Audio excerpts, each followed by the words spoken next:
예, 반갑습니다. 오늘은 저번에 이어 성경에 관하여 함께 말씀을 나누도록 해보겠습니다. 먼저 모세오경입니다. 저번에 배웠듯이 이 모세오경은 창세기, 출애굽기, 레위기, 민수기, 신명기를 모세오경이라 부릅니다.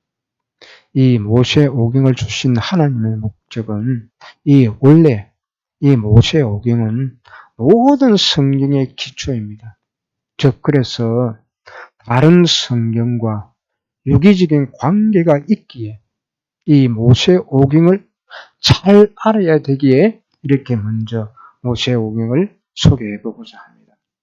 이 모세오경은 처음 하나님께서 아담을 통해서 시작되는 그 하나님 나라를, 그리고 또 노아를 통해서 보여주는 하나님의 나라, 그리고 아브라함을 통해서 시작되는 그 하나님의 나라들, 그리고 모세를 통해서 또다시 시작되는 그 하나님의 나라를 보여주고 있기 때문에 알아야 된다는 말입니다.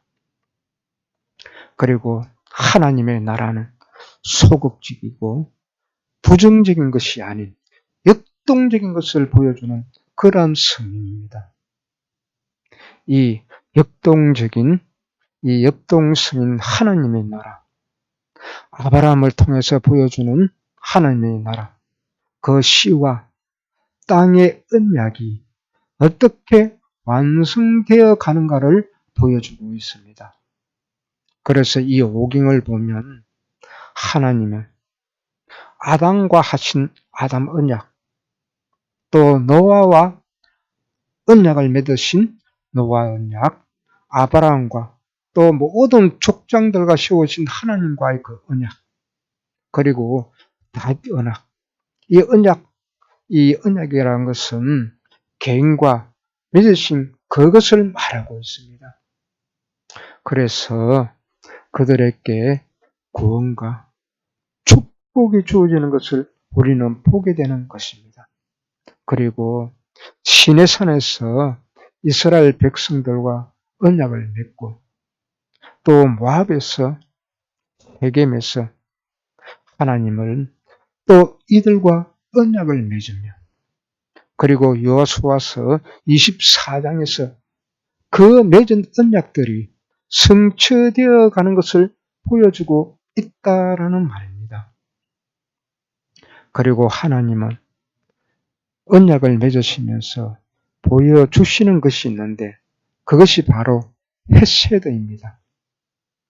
즉 하나님께서는 언약적인 이 관계에서 그들과 끊을 수 없는 사랑, 즉 구약에서는 종종 이것을 인자로 번역되고 있습니다. 그리고 우리가 알아야 할 것은 이 헤세드인데, 이 헤세드야말로 성경 전체의 주제 단어라는 것을 우리는 꼭 알고 기억해야 되겠습니다. 그래서 함께 하시는 하나님께서는 우리에게 두려워 말라, 내와 너와 함께 하겠다는 그러한 언약적인, 나와 여러분들과 이 언약적인 그 관계를 맺으신 것을 아신다면 우리는 끝까지 함께 할 수밖에 없는 그러한 관계인 것을 알게 될 것입니다. 하나님의 사랑인 이 헤세드를 꼭 기억해 주시기 바랍니다. 그러면 이 오경의 목적에 대해서 이야기해 보도록 하겠습니다. 첫 번째 나오는 이 창세기의 목적은 창조 기사가 아닙니다.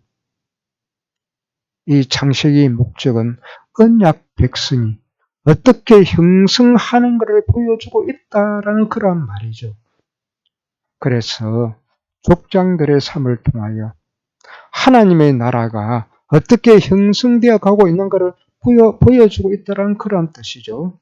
그리고 두 번째 출애굽기는 이 역시 출애굽이 중요한 것이 아니라 하나님께서 언약의 백성들을 어떻게 구원하시며 또 어떻게 언약을 맺고 있는가를 보고 그리고 우리가 알아야 한다고 이 출애굽기는 말하고 있습니다. 그리고 여기서 중요한 것인데 왜 하나님께서 성막을 주셨나 하는 것이죠. 하나님은 이스라엘 민족과 언약을 체결한 후 언약의 증거로 주신 것이 이 성막 제도입니다. 그러므로 이 성막을 증거막이라고 부르고 있죠. 그래서 언약을 어긴 당사자는 마땅히 죽어야 됩니다. 하지만 한 분뿐인 이 생명기에 그래서 함부로 죽을 수 없기에 그래서 피의 제사를 통해서 회복을 허락하신 것이 바로 이 성막제도입니다. 그리고 법궤가 있습니다. 법궤는 정거계 또 그렇게 말하고 있습니다. 이 정거계 뚜껑인 속죄소 그리고 속죄자 정거판이라고 하는 것이 있습니다.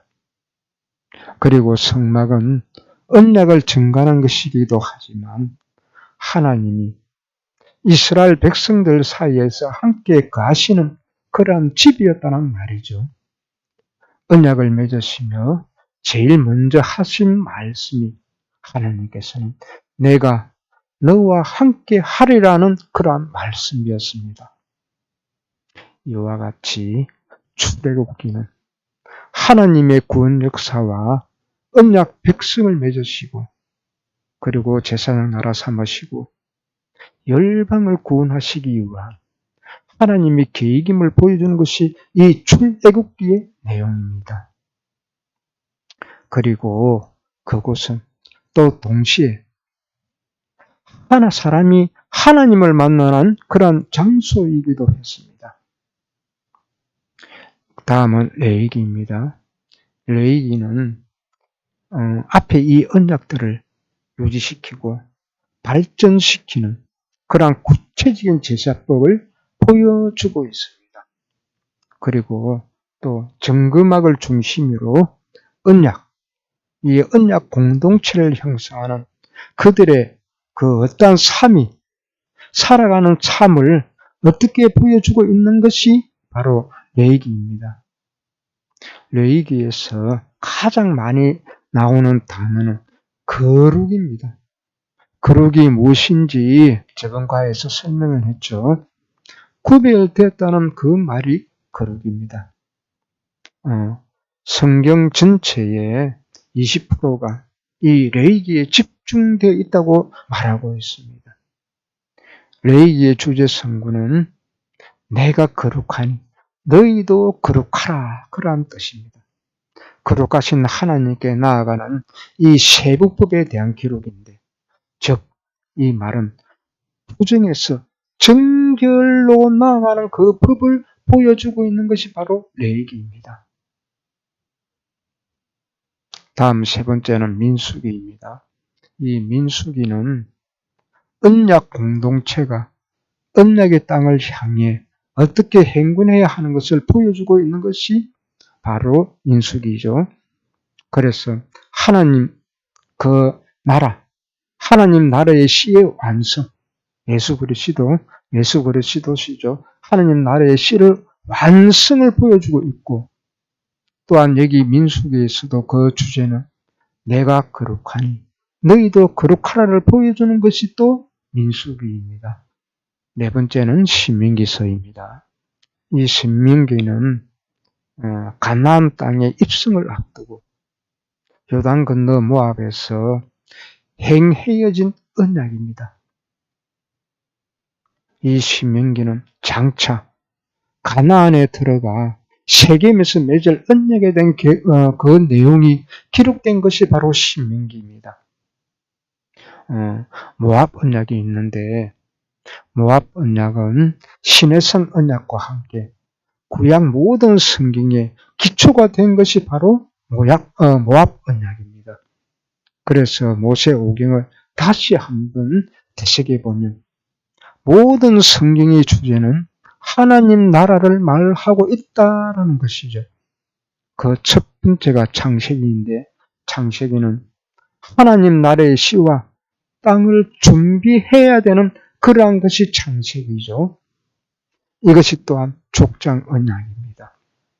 다음 출애굽기의 내용 중 출애굽은 단지 1장에서 5장에만 기록되었을 뿐 근본적인 내용은 시내산 언약입니다.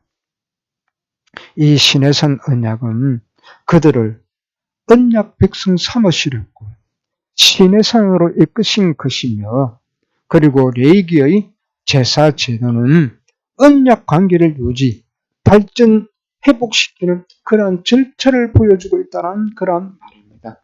그리고 민수기는 두 번째 인구조사를 통해 완전한 시의 완성을 보여주고 있습니다. 그리고 또한 신명기는 땅의 완성을 알리는 구조이고 그래서 땅에 들어가기 전 언약 체결식을 통해 언약을 지키지 않으면 언약으로 주신 땅과 씨를 빼앗아 간다는 그런 모압 언약을 세우는 것입니다. 여기까지가 모세 오경에 대한 설명이었습니다. 자, 다음은 역사서입니다. 역사서는 12권이라고 했죠. 첫 번째는 여호수아서입니다. 여호수아서는 그 전체를 관통하여 흐르는 두 개의 중요한 맥이 있는데 그 맥은 오래전 하나님께서 이스라엘의 조상들에게 축복으로 허락하여 주신 약속의 땅, 즉 가나안의 정복과 또한 분야입니다. 여호수아서의 이러한 두 가지의 흐름은 언약의 성취라는 커다란 주제 아래서 하나로 연합되어 만납니다. 이 언약의 성취라는 그 개념은 즉 이 말은 하나님께서 창세기로부터 신명기에 이르는 기나긴 역사와 율법을 통해 수차례 반복하여 주셨던 그 가나안 땅에 관한 그 언약이 여호수아서에 기록된 가나안의 정복과 분날이라는 그러한 말입니다. 그래서 이 사건으로 성취되었음을 그 성취되었음을 증거하는 것이 이 본서인 여호수아서의 기록 목적이라는 그런 말이죠. 두 번째는 사사기서입니다. 이 사사기는 약속의 땅인 가나안 그 땅에 대한 성취와 승리 그리고 정복이라는 내용으로 일관된 축복의 성경서인 여호수아서는 달리 사사기서는 안정된 삶과 영광된 축복을 기도하는 그러한 내용이면 좋겠지만 하지만 이 사사기는 아니죠. 하나님을 등지는 즉 이스라엘 민족의 배반과 불신앙 그리고 그로 인해서 일어나는 패배와 불행한 역사의 반복만을 되풀이하는 것을 기록한 책이 바로 이 사사기서입니다. 하지만 이러한 역사적 순환적 관계 속에서도 하나님께서는 허락하신 것이 있습니다. 그것은 안정과 그 안정 속에서 범죄함으로 하나님을 등지는 그러한 삶을 사랑하는 이스라엘, 그 이스라엘 민족들이 배반하고 그리고 범죄한 이 이스라엘을 치시는 하나님의 심판과 회개는 이스라엘 회복이 이 사사기 전체에 나타나는 큰 흐름입니다. 하지만 이러한 역사의 순환 속에서도 어둠을 뚫고 밝게 비추는 한 줄기의 빛처럼 이스라엘을 향한 하나님의 사랑과 그 구원의 능력이 나타나고 있습니다. 그래서 이 사사기의 기록 목적은 이스라엘의 완전한 패배와 그리고 여호와 하나님의 끊임없는 은총이라고 말할 수 있는 것이 바로 이 사사기서입니다. 여기서 잠깐 이 역사서를 또 말해보고자 합니다. 이 역사서는 이스라엘 그 가나안 정복과 왕정의 기운과 그 초기의 역사와 그리고 다윗 왕권의 역사를 중점으로 담은 사무엘서부터 솔로몬에 일어난 그러한 역사를 알 수가 있다라는 말이죠. 하지만 그 왕국의 분열부터 즉 북왕국 이스라엘의 멸망과 남왕국 유다의 멸망에 이르는 시대에 그러한 관한 역사를 기록한 부분이 이 역사서에 다루고 있다는 말이죠. 그리고 여호수아서부터 에스더까지를 구약 역사라고 부르고 있습니다. 그리고 히브리어 원전에는 이 역사서를 전지연서라고 부르는데 이 이유는 예언적 관점의 역사를 기록하였기 때문이죠. 그래서 이 이스라엘의 역사는 단순한 그 사건만 기록된 것이 아닙니다. 즉 전반적인 이스라엘 역사 속에 하나님 그분의 의지와 섭리가 나타나 있고 또 하나님께서 직접 임재하셔서 또한 말씀하기도 하셨기 때문에 그래서 예언적인 기능을 가지고 있다라는 그런 말입니다. 그리고 세 번째 록기서로 들어가겠습니다. 이 록기는 여주인공의 이름을 그 책의 명칭으로 사용한 것입니다. 이 롯이란 뜻을 히브리어로 친구 또는 동료라는 그러한 의미를 가지고 있죠. 이 이방 모압 여인 롯이 다윗과 예수님의 선조가 된 것은 어떻습니까? 하나님의 놀라운 계획이요 은혜가 될 것입니다. 하지만 이 롯기의 배경은 사사 시대의 초기죠. 그래서 이스라엘의 깊은 배경에 빠져 있었지만 그들 중에도 여호와 하나님을 사랑하고 순종한 사람들이 존재했다라는 말이죠. 사사기에서 보면 하나님을 배반하고 또한 우상 숭배에 빠졌지만 이 롯기에서는 한 이방 여인입니다. 이 이방 여인이 자기가 섬기는 그 우상을 부리고 파회하고 살아계시고 참된 하나님을 만나기 위해 또한 섬기기 위해서 그 시어머니를 따라 베들레헴으로 돌아오는 것을 말해주고 있습니다. 이것은 하나님의 구원의 사역은 이 역사는 이스라엘 민족의 것만 구원이 아닌 비록 이방 사람일지라도 하나님을 사랑하고 믿으면 구원을 받는다는 그런 내용을 포함하고 있다라는 것이죠. 네 번째는 사무엘상하입니다.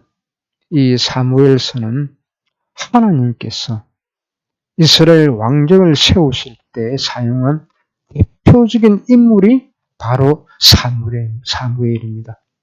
그래서 이 사무엘서는 사무엘의 이름을 따서 붙인 이름이죠. 사무엘상은 원래 한 권의 책입니다. 이 한 권의 책인데 70인역에서 2권으로 나누는 것이 지금까지 전통이 되어 상하로 아직까지도 그렇게 부르고 있습니다. 사무엘은 사무엘 3장 19절에서 21절로 보면 바로 마지막 사사입니다. 그는 하나님의 제사장이요 또 모세의 이래 가장 중요한 선지자였습니다. 우상 숭배에 젖어 있던 이스라엘 그 민족을 회복시킨 인물이죠. 그는 레위인 엘가나의 아들로 태어났습니다. 그의 어머니는 누구죠? 바로 한나가 아들을 낳지 못하자 눈물에 서운 기도를 하고 그 난 아들이 바로 사무엘입니다. 이 사무엘은 그래서 그의 어머니의 기도대로 하나님께 바쳐지고 그래서 이스라엘 영적으로 구원하는 그러한 역할을 담당하게 된 인물이 바로 사무엘입니다. 그리고 사무엘 하를 보면 다윗이 왕위에 올라앉아 통치했던 40년의 기록입니다. 사무엘상은 하나님은 사무엘에게 기름을 부어주고 사울을 초대왕으로 세우셨고 백성들이 원하는 왕을 주신 것이지만 이 사울이 어떻습니까? 고의적으로 불순종하는 모습을 사무엘하에는 기록하고 있습니다. 사무엘상에는 기록하고 있습니다. 사울왕은 하나님보다 사람을 더 두려워했습니다. 그리고 또 말씀을 순종하지 않았습니다. 또한 이 사울왕은 성급하게 자기가 해서는 안 될 제사장의 일에도 끼어들고 말았습니다. 또 그는 재물에 관한 것에서도 하나님의 명령을 따르지 않았습니다. 그러자 사울왕은 사무엘로부터 아주 신랄한 비난을 받았습니다. 결국 그래서 성령님은 사울에게서 떠나게 되고 결국은 그 후임으로 다윗이 기름을 부음을 받게 되고 다윗의 왕권이 시작되게 된 것입니다. 그리고 사무엘하는 앞에서 잠깐 설명한 대로 다윗 왕이 왕의 위에 앉아 40년을 통치한 기록입니다. 사울이 죽었을 때 다윗은 이미 왕제에 오를 권리가 있었죠. 이미 사무엘 선지자를 통하여 그 기름을 부음을 받았기 때문입니다. 하지만 유다 지파만이 기꺼이 기름을 붓고 그를 왕으로 인정했습니다. 그 이유가 무엇이겠습니까? 다른 지파들은 그 이유는 지파 간의 시기심 때문이죠. 그래서 다른 지파들은 동참하지 않았고 북쪽 지파들은 사울의 아들 이스보셋을 왕으로 옹이하게 됩니다. 그리고 두 왕국은 7년 동안 싸우게 되며 시간의 흐름에 따라 다윗 왕국은 점차 강성해지고 또 그렇게 튼튼해집니다. 하지만 이스보셋의 왕국은 어떻게 되죠? 갈수록 쇠퇴해집니다. 그리고 북쪽의 세력자인 아브넬이 죽음을 당하게 되고 그리고 이스보셋도 암살을 당하게 되자 이 북쪽의 지파들은 다윗 왕에게 길속할 필요를 느끼게 됩니다. 그래서 결국은 다윗 왕은 통일 왕국을 처리하게 되게 된 것이죠. 하나님은 믿음의 조상 아브라함에게 약속한 그 다윗 언약으로 이어지고 그 약속은 다윗의 왕통에서 우리 인류의 구세주이신 예수 그리스도의 탄생으로 이어진다는 그런 말이죠.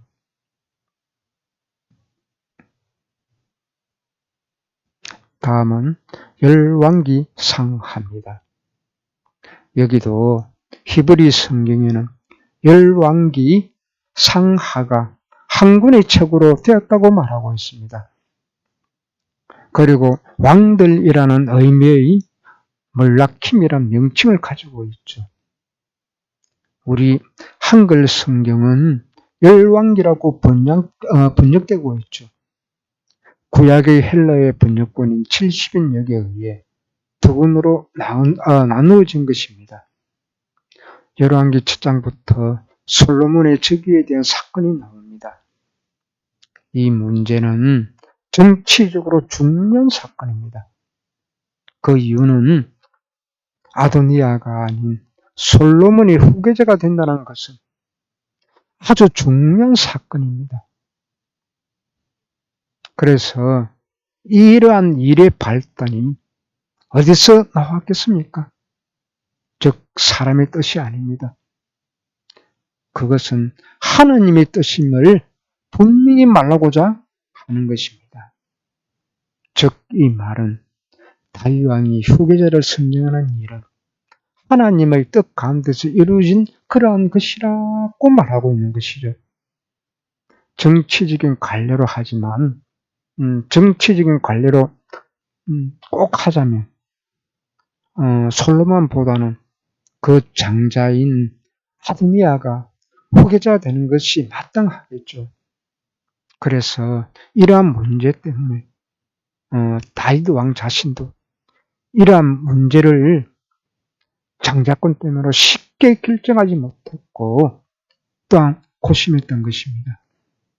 그래서 그 고심이 성경 열왕기상 1장 1절에 나오는데 보면 왕이 나이가 많아 이불을 덮어도 따뜻하지 않을 정도로 나이가 들은 그렇다고 말하고 있습니다. 그래서 즉 늙었다고 나오고 있음을 우리는 성경을 통해서 알 수가 있습니다.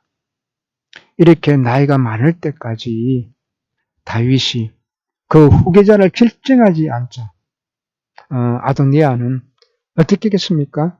즉 다윗의 눈치만 보면서 기다리지 않았겠습니까? 그러자 이 장자는 특별한 그런 약속이 없자 어떠했겠습니까? 불안해질 수밖에 없죠. 왕인 다윗의 약속이 있을 때까지 됐는데도 아무런 약속이 없자 그는 스스로 자신을 높여 왕이 되기로 그렇게 결심을 합니다. 그것이 바로 열왕기상 1장 5절로 나와 있습니다. 즉 아도니아는 본인은 장자이고 그래서 또 정치적으로도 왕이 될 수 있는 그러한 조건, 즉 명분이 있다라고 생각한 것이죠.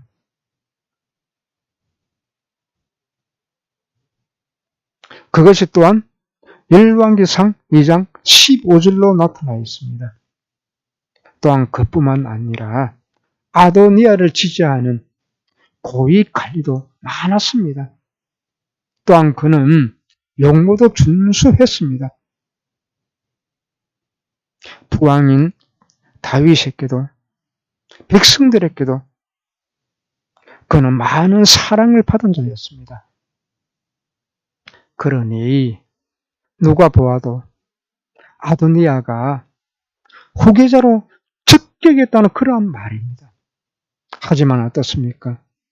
살아계신 하나님은 우리 사람이 생각하지 못한 그러한 일을 하시는 분입니다.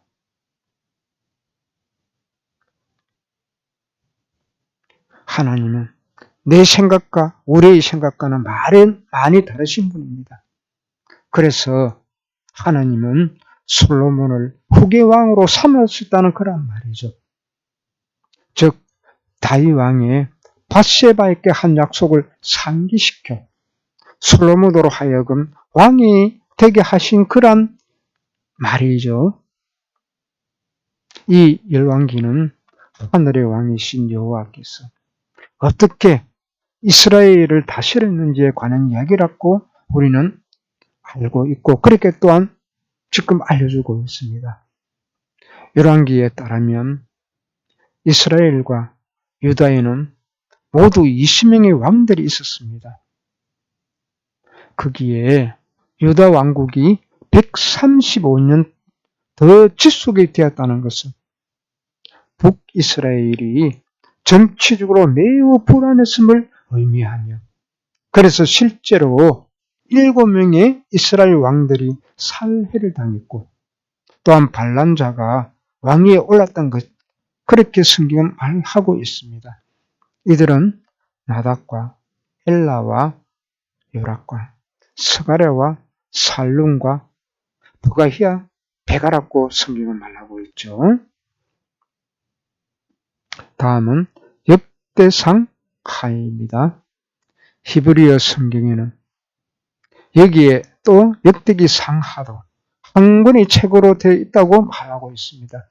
그 명칭은 그 시대의 사건들 또는 그 시대의 사건 기록이라는 그러한 의미인 히브리어 디블레이 히암임이라고 불렀습니다.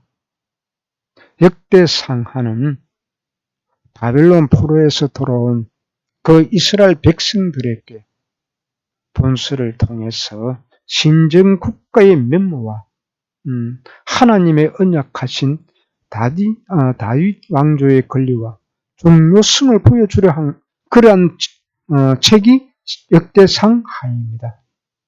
그리고 율법을 따라 여호와를 섬기는 자는 하나님의 축복을 받고 율법을 떠나 세속적인 방법으로 예배를 드리는 자는 여호와 하나님께서 징벌을 하신다는 것을 말하는 것이 나타나 있습니다. 그리고 이 역대기상 17장을 보면 사무엘 7장에서와 같이 다윗 왕의 언약이 기록되어 있고 또한 이 역대기에 흐르는 하나님의 구속사의 맥락을 보여주고 있다라는 말이죠. 그리고 역대기하 34장은 요시야 왕이 율법책을 발견하고 그것에 의해 회개하며 새로의 언약에 충성할 것을 다짐하며 그래서 신앙 계획을 일으키는 것을 우리는 알 수가 있습니다. 그리고 역대상 하는 하나님은 다윗의 후손 중에서 이스라엘의 구원자가 나오며 그를 통해서 영원한 나라가 세워질 것을 약속한 것이 바로 역대상하라고 말하고 있습니다. 다음은 에스라서입니다.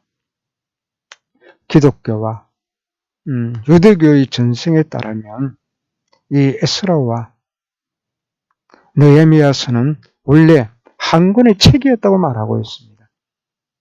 이것을 두 권으로 분리한 것은 2세기의 오레겐에 의한 것으로 우리는 보고 있습니다. 그리고 이 에스라의 뜻은 도움을 뜻하는 히브리어 에즈르의 아람어 형태로 우리는 이해하기도 합니다. 그리고 주전 458년에 대제사장의 가문인 에스라가 바벨론에서 예루살렘으로 귀환하였습니다. 그는 이 에스라는 율법에 익숙한 학자였다고 말하고 있습니다. 그는 또한 제사장이었고 그리고 또한 그는 파사왕의 권위를 힘입고 모세의 율법을 가르쳤습니다. 그가 귀환을 해보니 하나님의 선택받은 이방 민족과 통혼하고 그래서 여호와 신앙이 이방 신앙과 섞여버렸습니다. 즉 희석되었다는 말이죠. 즉 혈통에 섞여버렸다는 그런 말입니다. 그래서 이스라엘은 하나님께 회개하고 이스라엘 사람들이 이방 아내들을 내보내도록 하는 그러한 계획운동을 펼쳤습니다. 나중에 이 이스라엘 사람들은 이 아내가 굉장히 중요하다고 생각합니다. 아내만큼은 특별히 이스라엘 사람들을 자기 아내로 맞이드립니다. 나중에 설교해 보도록 하겠습니다. 여기에 대하여 제사장들은 타락하고 병들고 흠 있는 제물을 바치는가 하며 법을 집행할 때엔 편파적인 처시를 하므로 그들은 성직의 품위를 손상시켰고 또 안식일 성수와 또 11조 생활이 바로 되지 않았다고 말하고 있습니다. 이 때문에 레위인들은 이 생계 마련을 위하여 자신들의 거룩한 직무를 부리고 지방으로 떠나기도 하였다고 성경은 말하고 있습니다. 다음은 느헤미야서입니다. 이 느헤미야의 뜻은 여호와의 빌어라는 그런 뜻이 내포되어 있습니다. 하나님께서는 믿음의 사람인 느헤미야를 통하여 포로에서 귀환한 이스라엘을 위로하시고 성전 성병을 재건하신 것입니다. 히브리어 원전에는 에스라서와 함께 두 책을 에스라서로 불렀다라고 말하고 있습니다. 예루살렘 성이 파괴된 공공한 유대인의 생활상을 듣고 아닥사스다 1세기에 근하여 이 느헤미야가 귀국하게 되었죠.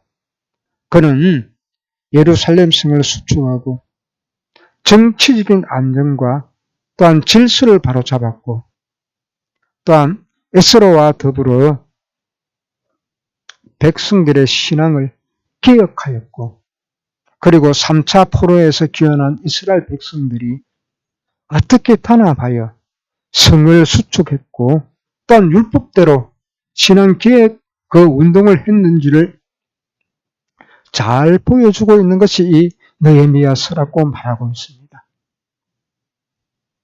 다음은 에스더서입니다. 이 에스더서 주인공인 에스더의 이름을 따라 붙여진 명칭이 바로 에스더서이죠. 에스더는 별을 의미하는 페르시아 말에서 유래했습니다. 히브리어 명칭으로는 하다사오로 그 말은 아름다운 상록 과목인 즉 도금양을 가리키고 있습니다. 그리고 그녀가 아하수에로 왕이 비가 되자 페르시아 이름인 에스더로 기청한 것으로 보여지고 있습니다. 이 에스더서는 아하수에로 왕의 통치 시대에 이스라엘이 경험한 위대한 구원의 내용을 기록하고 있죠. 약 400년경의 책으로 보고 있으며 그리고 에스더서는 이스라엘이 포로에서 제1차 귀환 후 제2차 귀환이 이루어지는 사이에 페르시아 수상군과 페르시아 통치 영역에서 있었던 심각한 사건을 기록하고 있습니다. 그것은 유대인을 말살하려는 하만의 악한 계략이 에스더의 용기와 믿음을 통해 숲으로 돌아가는 그 줄거리를 가지고 있는 것이 바로 에스더였습니다. 여기까지가 역사서 12권입니다. 이 역사서 12권을 한 번 더 기억을 해 주시기 바랍니다. 다음은 시가서 5권에 대한 그 성경을 알아보도록 하겠습니다. 자, 시가서란 과연 무엇일까요? 이 시가서는 구약 성경에 속에 책들 중에 그 시와 노래 그리고 지혜의 글들을 따로 모아놓은 것을 바로 시가서라고 말합니다. 이 시가서는 욥기, 잠언, 전도서는 지혜 문학으로 구별을 하고 있고 시편과 아가서는 시가 문학으로 또한 분류하고 있습니다. 여기에서 이 시편이 하나님의 창조와 구속에 대한 기도와 찬양과 감사를 기록한 것이라면 지혜서는 인간 사회와 창조계를 관찰하시고 묵상한 결과로서 하나님의 백성들이 우리가 가져야 할 지혜들을 기록하고 있는 것이 바로 이 성경이라는 말이죠. 그래서 시가서는 삶의 다양한 체험들을 통하여 하나님의 계시와 교훈을 깨닫게 하고 또한 궁극적으로 인생을 보살피시는 전지전능하신 하나님을 찬양하는 목적이 바로 이 책들이라는 말이죠. 자, 먼저 욥기입니다. 욥은 히브리어로 이욥으로 표기가 됩니다. 이 욥의 의미는 돌아오다, 회개하다입니다. 욥이 자기 자신의 그 의만 강하게 주장하다가 나중에는 자신의 죄를 깨닫고 겸손하게 하나님께로 돌아오는 것을 우리는 이 욥기서를 통해서 알 수가 있죠. 이 욥기의 중심 주제는 인간이 당한 고난 안에도 하나님의 섭리가 있다는 것을 교훈할 목적으로 기록된 책이죠. 하지만 의인이 왜 고난을 당하는가 하는 우리 사람의 입장에서 생각해 보면 분명히 갈등과 의문이 존재를 하죠. 하지만 한계가 있는 우리 사람들은 하나님의 깊은 사랑의 섭리는 다 깨닫지 못하는 게 사실입니다. 살아계신 하나님은 절대적인 주권을 가지고 계시고 우리 인간은 그래서 다 알지 못하는 그 심오한 계획을 가지고 계신다는 것을 우리는 항상 기억해야 할 것입니다. 그래서 욥도 하늘나라에서 일어나는 그러한 영적인 일들을 알지 못했기 때문에 왜 하나님이 이렇게 즉 욥이죠, 고난을 주시는지 이해를 못했다는 그런 말입니다. 하지만 욥이 어떻습니까? 하나님의 사랑을 직접 체험하고는 즉 그 신령한 은혜를 받고 알고 나서는 자신이 죄인이며 무지했다는 것을 고백하게 되는 것은 우리는 알 수가 있습니다. 그래서 우리는 여기서 알아야 할 것은 우리가 자기가 당하는 고난과 어려움에는 하나님의 큰 뜻과 계획이 있음을 알아야 할 것입니다. 자, 다음은 시편입니다. 이 시편과 시집이라는 용어는 그 어원이 헬라어에서 유래한 것입니다. 즉 사르모서라고 하고 있는데 이 사르모서는 이 헬라어는 현악기로 연주하는 것을 의미합니다. 그리고 이 시편 히브리어는 미즈모로라고 말하고 있습니다.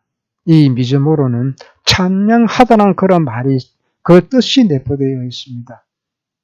이 미즈모로도 역시 현악으로 반주하여 부르는 노래를 의미하고 있죠. 시편은 하나님을 믿는 시인의 신앙 고백과 또 찬송으로 구성되어 있습니다. 시편을 보면 이 시편이 고달프고 험한 인생길을 가는 우리 신자들에게 왜 필요합니까? 즉 왜 필요한가? 그것을 알려주고 있고, 그래서 그것은 우리의 인생은 출애굽한 이스라엘 백성들처럼 곧장 그들은 약속의 땅, 그들은 가나안의 그 복지로 들어갈 것을 알고 믿고 따라갔지만 어찌했습니까? 그 가나안 복지에 40년 동안 들어가지 못하고 방황하고 말았죠. 그래서 우리 인생도 그런 40년 동안 방황한 것처럼 힘겨운 경험을 우리에게도 똑같은 그런 길을 걷고 있다는 것을 어찌 보면 알려주고 있기 때문입니다. 그래서 이 이스라엘 민족이 지름길로 그 가나안 땅에 들어가지 못한 것처럼 앞에서 말했듯이 우리 인생도 그렇다 하는 그런 말입니다. 그들은 약 한 달 며칠이면 들어갈 수 있는 그 가나안 땅을 하나님은 바로 들어가지 못하게 하시고 그들을 훈련시키며 그들을 하나님이 살아계심을 깨닫게 하신 것입니다. 40년 동안 하나님은 들어가지 못하게 했죠. 여러 인생의 고난과 그들은 역경을 거치면서 하나님의 도우심을 깨닫게 되고 그래서 하나님을 새롭게 찬양할 마음이 우러나게 되는 것이죠. 그들은 바벨론 포로에 잡혀간 이스라엘 백성들이 바벨론 강가에 앉아서 눈물로 기도하고 찬송을 불렀으며 또한 초대교회 성도들은 어땠습니까? 그들은 감옥에 갇혔어도 찬송을 부른 것을 우리는 성경을 통해서 알 수가 있습니다. 또한 여기서 시편 5장과 3장 등으로 보면 기도가 나옵니다. 그들의 기도는 새벽과 아침에 하였다는 것을 우리는 알 수가 있습니다. 이와 같이 시편은 사람이 하나님을 어떤 자세로 섬기면서 감사와 찬송을 불러야 하는지를 잘 알려주고 있는 것이 바로 이 시편서라는 것이죠. 다음은 잠언입니다. 이 잠언은 히브리어 성경의 명칭은 미시레 셀로모입니다. 그것을 바로 솔로몬의 잠언들이란 거란 말이죠. 70인역에서도 같은 의미의 명칭을 따르고 있는 것을 우리는 볼 수가 있습니다. 즉 솔로몬의 잠언은 하나님을 믿는 평화의 사람들에게 참된 지혜를 가르칠 목적으로 쓰여진 것이 바로 이 잠언서입니다. 세상 경험이 부족한 어리석은 자나 젊은이들을 위하여 설교와 지식을 제공하기 위한 것이라고 잠언 1장 4절로 나타나 있습니다.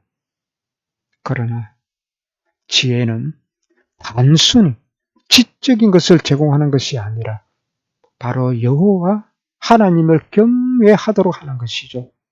그래서 지혜서는 자기의 죄를 깨닫게 하고 또한 회개하며 하나님을 경외하는 신앙심에서 시작된다는 것을 말하고 있습니다.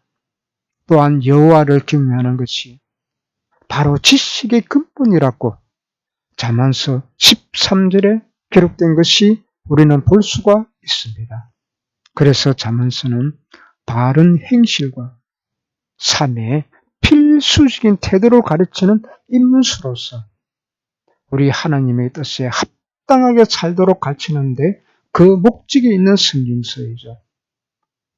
그리고 이 잠언서를 보면 1차적으로는 가정을 보존하는 것이고 2차적으로는 나라와 사회의 안정 기여하도록 훈련을 시키는 것이고 또한 교육시키는 것이라고 말하고 있습니다. 그래서 이 잠언서의 지혜에서 두드러지게 나타난 것은 하나님의 뜻대로 사는 것이라고 이 잠언서는 말하고 있습니다. 다음은 전도서입니다.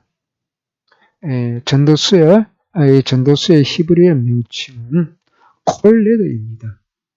이 코엘레드는 서로 부른다 혹은 불러 모은다는 칼 단어에서 온 여성 분사입니다. 그래서 이 코엘레드는 여성 분사로 회중을 불러 모으는 자 혹은 설교자나 전도자라는 그런 뜻이죠. 전도서의 목적은 하나님을 떠난 사람의 온갖 수고는 다 헛된 것이라는 그 전도서 1장 2절이 말해주고 있습니다. 하지만 하나님과의 관계가 회복될 때 인간의 계획과 그 수고는 가치를 지니게 됩니다. 그래서 우리 인간은 하나님을 경외하고 그 명령을 순종하는 데 있는 것이죠. 이 전도서는 인간의 허무와 무의미를 극복하는 길을 알려주고 이 세상 자체에는 인간 구원과 그 문제를 해결을 받을 수가 없다라고 알리고 있습니다. 오직 하나님을 경외할 때 가능하다는 것을 교훈하고 그래서 사람의 이성과 이 철학의 한계가 분명히 드러나고 또 우리 신앙인의 올바른 삶의 도리를 가르치기 위해 그렇게 기록된 말씀이 전도서라고 말하고 있습니다. 또한 솔로몬이 인생에서 가장 중요하다고 생각하는 그 길로는 잘 들었어요. 청년 때 인생의 창조주를 기억하고 하나님을 경외하고 그 말씀에 순종하는 것이라고 이 전도서는 말하고 있습니다. 솔로몬이 왕으로의 온갖 부귀 영화를 노려봤지만 결국 그가 느끼고 그가 아는 것은 하나님이 없는 그러한 부귀 영화와 세상 지식이라는 것은 참으로 헛되고 헛되다는 것을 깨달았다는 그런 말이죠. 즉 그는 하나님을 의지하고 순종하는 길만이 인생을 성공하는 길임을 깨달은 것이 바로 이 솔로몬서이라고 말하고 있는 것이죠. 바로 그것을 기록한 것이 전도서입니다. 다음은 아가서입니다. 아가서는 히브리어 명칭으로는 시르하심입니다. 이 말은 시르하심이란 이 말은 노래 중에 노래라는 뜻이 내포되어 있고 여기서 히브리어 명사를 명사 소유급과 같이 반복하면 즉 최상급을 강조하게 되는데 최고적인 최고자는 그런 뜻이죠. 그래서 앞의 시로와 하시림은 가장 아름다운 노래, 즉 디송, 더 송으로 더 높은 뜻을 가지게 된다는 그러한 뜻을 가지고 있습니다. 솔로몬의 기록 목적은 신랑 솔로몬과 신부 술람이 그 연인의 사랑을 통해 결혼의 거룩성을 명시하기 위해 쓰였다는 그런 말이죠. 그리고 신랑과 신부와 그 신부의 사랑과 갈등을 통해서 우리 주님과 성도와의 그 관계를 잘 묘사하고 있다는 것이죠. 특히 아가서의 노아는 이름 없는 시골 가원지기 딸이 왕비가 되고 그가 궁전에 들어가는 놀라운 이 사실은 우리 인간의 구원 과정으로 걸어가고 있다는 것이죠. 즉 이 말은 허물 많은 우리 한 인간을 하나님께서 선택하시고 사랑을 해주시고 또한 주님의 신부로 높여주시는 놀라운 그리스도의 그 사랑을 잘 보여주고 있다는 것이죠. 그래서 이 아가서는 그리스도의 구속사점인 관점에서 해석해주는 가장 훌륭한 구원의 체계라는 그런 말이죠. 자, 여기까지가 시가서 5권입니다. 즉 욥기, 시편, 잠언, 전도서, 아가서까지죠. 다음은 예언서입니다. 이 예언서는 또 대선지서와 소선지서가 있다고 말하고 있죠. 대선지서는 이사야, 예레미야, 예가 예수길, 다니엘서 등 이 5권이 대선지서입니다. 자, 다음 예언서로 넘어가 볼까요? 자, 첫 번째 예언서의 첫 번째 이사야였습니다. 이사야 선지자는 자신의 이름을 따서 호칭한 것이 바로 이사야서입니다. 히브리어 성경은 예사야 혹은 예사야오라고 불리죠.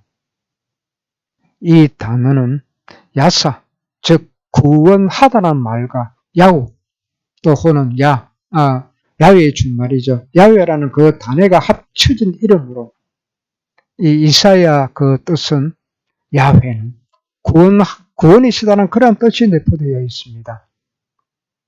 예언자 자신의 이름이 메시지의 상징이고 그리고 이사야서는 즉 아무죠. 강한 자, 강한 것의 아들이라는 그런 말이 내포되어 있습니다. 이사야는 우시야 왕 때의 예언 활동을 시작했고 유다 왕, 우시야 왕이 죽던 해에 성전의 소명을 받고 약 40년 동안 예루살렘의 선지자로 활약한 인물이죠. 이사야서는 둘로 구분이 되는데 이 첫 번째는 1장부터 39장까지이고 두 번째는 40장에서 66장까지입니다. 우리가 잘 아는 구약 성경이 모두 몇 권이죠? 구약 성경은 39권이죠. 신약 성경은 또 몇 권입니까? 27권이라고 했죠.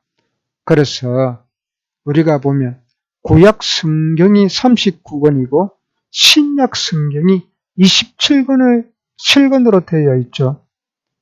이 이사야서도 작은 성경입니다. 그래서 이 이사야서가 작은 성경처럼 그렇게 구분이 되어 있다는 말이죠. 일부는 구약처럼 주로 심판에 관한 그 연서로 되어 있고, 이부는 주로 위로의 말씀으로 되어 있다라는 것이죠. 하지만 예언의 배경이 서로 다르기 때문에 어떤 신학자들 가운데는 전반부와 후반부의 저자를 다르다고 주장하고 있는 학자도 있습니다. 그래서 소위 제1 이사야, 제2 이사야라는 그러한 가설도 내놓고 있는 그러한 실정입니다. 그리고 이사야서는 예언서 중에서도 그리스도에 관해 많이 예언하고 있는 그러한 책이죠. 특히 이사야서 9장 6절에서 보면 아기로 오신 하나님의 아들은 전능하신 하나님이시며 평강의 왕이라고 예언하고 있습니다. 그리고 53장을 보면 십자가에서 고난을 받으시 그리스도에 관하여 자세하게 예언하고 있습니다. 예언자 이사야가 멸망당할 이스라엘을 예언하면서도 동시에 이스라엘의 참 구원자에 대한 희망을 외치고 있었죠. 그 주인공은 곧 예수 그리스도가 되신다고. 이와 같이 이사야가 이스라엘 백성들에게 강조하는 이 메시아를 우리도 발견하는 것이 가장 중요하다는 것을 알아야 할 것입니다. 다음은 에레미야서입니다. 이 에레미야서 1장 1절로 보면 hil기야의 아들 예레미야의 말이라고 말하고 있습니다. 또한 36절 1절에서 4절에서도 하나님께서는 예레미야에게 너는 두루마리 책을 취하여 내가 이스라엘에 대하여 네게 이른 모든 말을 그것에 기록하라고 말씀하고 있습니다. 예레미야는 자기의 서기인 바룩에게 자기의 예언을 전부 기록하게 했으며 이 예언서가 여호와김에 의해 불살라지자 예레미야는 다른 두루마리를 준비하고 다시 바룩에게 자기의 예언서를 기록하라고 말하고 있습니다.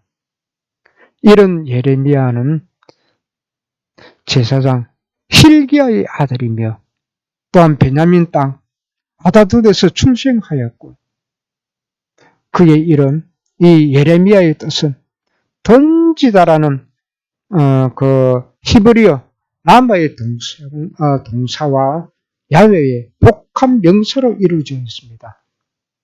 그래서 이 예레미야는 그 이름의 뜻과 같이 이스라엘 역사상 가장 곤란한 시기에 하나님께 던짐을 받은 그러한 사람이 예레미야였습니다.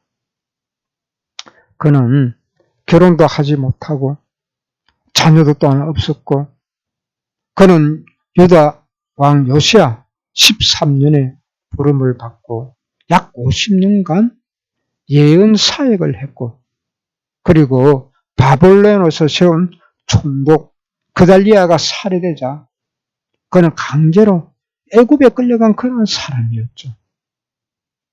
에레미야서에서 가장 많이 반복되는 말은 여호와의 말이니라. 그러한 구절입니다. 그러한 구절이 157회나 사용됐다는 것이죠. 그리고 이 예레미야는 소명의식이 분명한 인물이었습니다. 그리고 이 예레미야는 우리가 잘 알다시피 눈물의 선지자라고 불렀습니다. 그래서 그는 동정심이 많았고 온유했으며 하지만 하나님의 심판에 대한 메시지를 전할 때에는 사정없이 외치는 그런 강한 성품의 소유자였습니다. 그는 몇 차례 투옥과 박해를 당하면서도 하나님의 예언의 말씀을 강하게 전파한 그러나 소면의식이 특출한 그런 인물로 알려져 있습니다. 어떻습니까? 우리도 이러한 성품을 닮아가야 되지 않겠습니까? 다음은 예레미야 예가입니다. 이 예레미야 예가는 예루살렘과 성전의 멸망을 슬퍼하는 5장의 예고로 이루어져 있죠. 이 예가의 저자가 밝혀져 있지 않지만 고대 유대교와 우리 기독교 전승은 예레미야가 쓴 것으로 알고 있습니다. 이 예레미야는 예루살렘 멸망을 보았고 그래서 예레미야서와 이 예가는 많은 부분에서 언어와 주제가 통일성이 있다는 그런 말이죠. 유대인들은 주전 586년에 솔로몬 성전과 주후 70년에 헤롯 성전이 무너진 날을 아볼 9일에 예가를 읽었다는 그런 내용이 있습니다. 지금도 똑같죠. 지금도 예루살렘의 서쪽 벽, 즉 소위 통곡의 벽에서 유대인들은 매주 예레미야 예가를 읽는 풍습이 남아 있습니다. 그리고 이 아볼이 어떤 말인지 그 성경에 의하면 솔로몬 성전이 파괴된 것이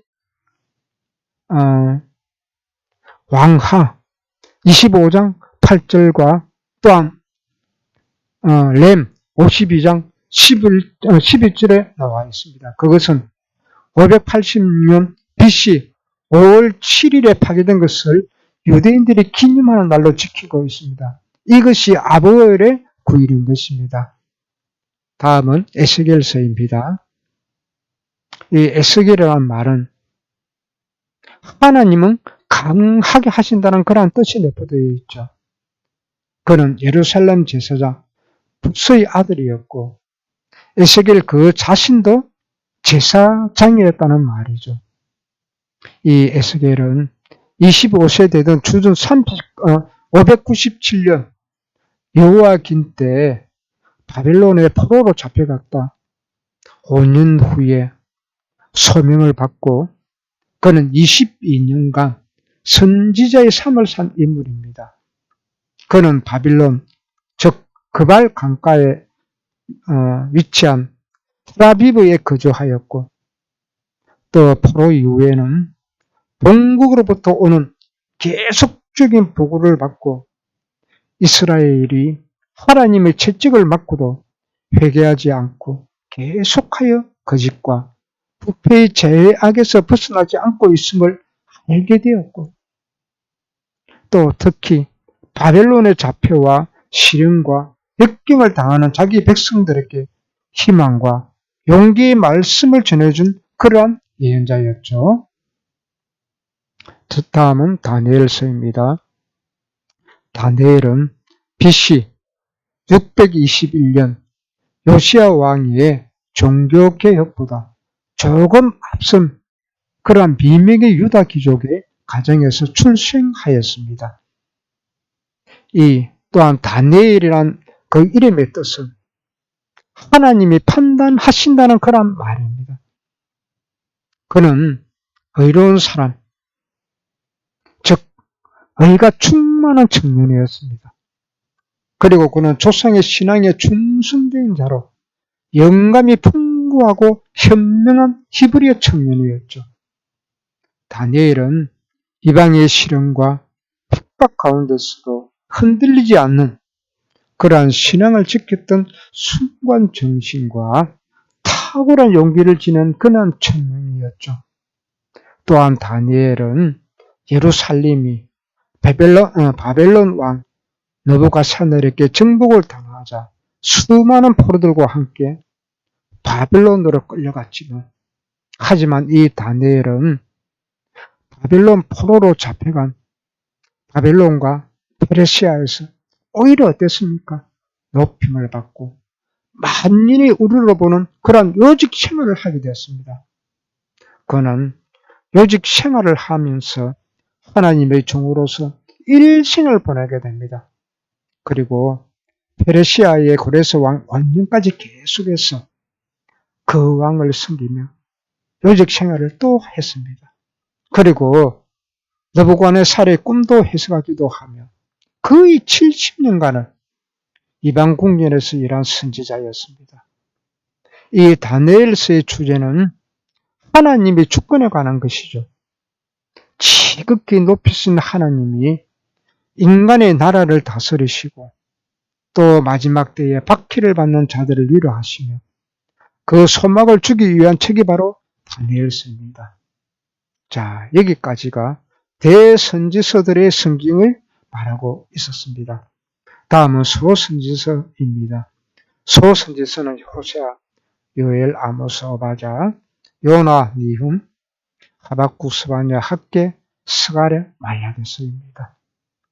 자, 다음은 소선지서로 들어가 보도록 하겠습니다. 호세아입니다. 이 호세아의 이름은 야사란 히브리어 동사에서 유래된 명사로 그 뜻은 구원이라는 말이죠.